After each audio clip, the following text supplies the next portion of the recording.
স্পেশালিটিটা কি, আমাদের মন অনেক বড়, আমরা অনেক উজাড়। যখন কাউকে হেল্প করি সেটাও অনেক বড়ভাবে করি, আর যখন কারোর কাছ থেকে হেল্প নিই সেটাও অনেক বড়ভাবে নেই।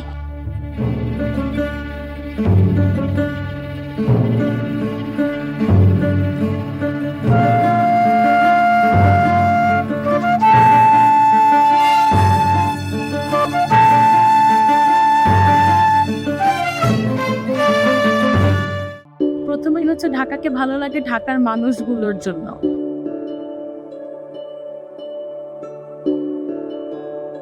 আমি যদি বলি যে ঢাকার কি সবচেয়ে বেশি ফেমাস, এটা হচ্ছে ঢাকার খাবার। ঢাকার যে বিরিয়ানি, তেহারি। আমি মোহাম্মদপুরেরও বাকরখানি ট্রাই করেছি, মিরপুরেরও ট্রাই করেছি। No single bakarkhani tastes like the Puran Dhaka's one.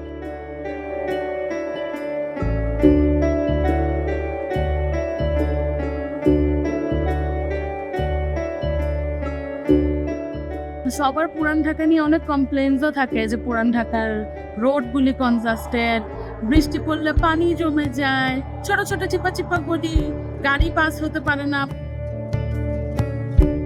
খারাপ লাগা দিয়ে ঢাকার জার্নিটা আমার শুরু হয়েছে বেসিক্যালি। আমি যখন কলেজ লাইফে ঢাকায় আসছি, ওই টাইমটা ছিল আমার অ্যাডোলসেন্স টাইম। বেড়ে ওঠাটাই হয়েছে আমার ঢাকায়। ঢাকার মানুষজন, ঢাকার এনভায়রনমেন্ট, ঢাকার ব্রুটালিটি, ঢাকার কাইন্ডনেস সব কিছুই আমাকে ওভারঅল মেসুড করছে আই থিঙ্ক। আমাদের এখানে একটা ফেমাস ব্যান্ড আছে চিরকুট নাম, ওদের একটা গান আছে জাদুর শহর ঢাকা। এই বিষয়টা আমি দিনে দিনে ফিল করছি। কোথাও গিয়ে আমার মনে হয় এই শহরটা ভালো না, এই শহরে থাকবো না। এই শহরে যে একবার ঢোকে মাকড়সার জালের মতো, আর ওখান থেকে বের হইতে পারে না।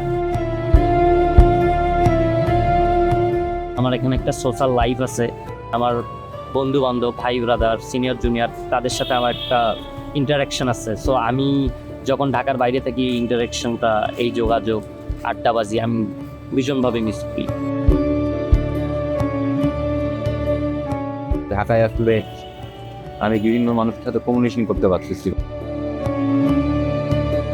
ঢাকা যেহেতু একটা রাজধানী শহর, এখানে স্বাধীনতাটা খুব সুন্দরভাবে উপভোগ করা যায়।